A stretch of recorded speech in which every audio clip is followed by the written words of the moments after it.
This is InfoLive TV headline news, February 26th. I'm Margot Dudkevich. Iran's ambassador on Monday warned France to back off its tough stance on Tehran's nuclear program, suggesting there could be economic consequences for French firms doing business in Iran if the Islamic Republic comes under new international sanctions. Ali Ahani, Iran's top envoy in Paris, said it would be regrettable if France continues its hard line.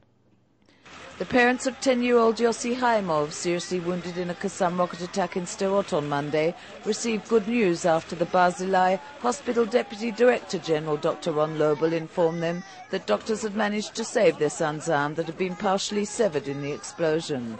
Yossi and his sister were caught outside in the red colour alert and left the shelter where they'd taken cover when a second Kassam rocket fell, injuring Yossi. The army is investigating the cause of a blast at an IDF base in central Israel on Monday that injured 3 IDF soldiers, 1 seriously.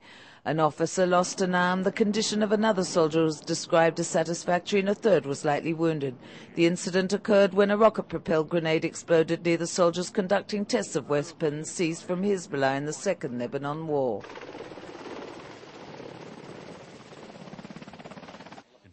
The wife of Mugniyah, killed in a Damascus car bomb several weeks ago, accused Syria of being responsible for her husband's death at a press conference in Tehran on Monday.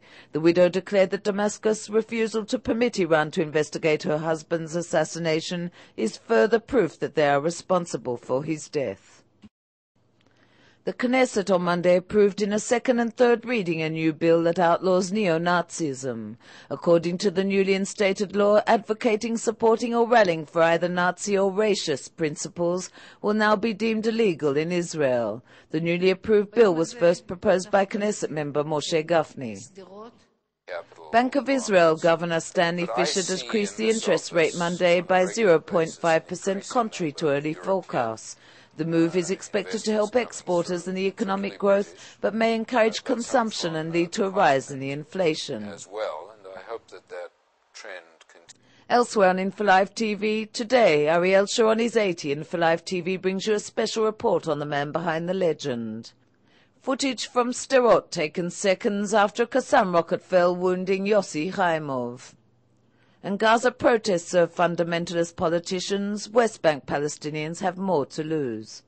That's all for InfoLive TV, Israel's only internet television website that broadcasts in 4 languages to the world.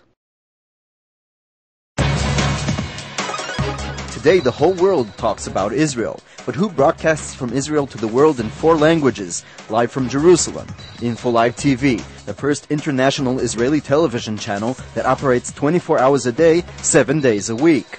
Follow current events in Israel and the Middle East. Video features, interviews, news programs and news briefs live as history unfolds. If you want a direct link to Israel, access infolive.tv.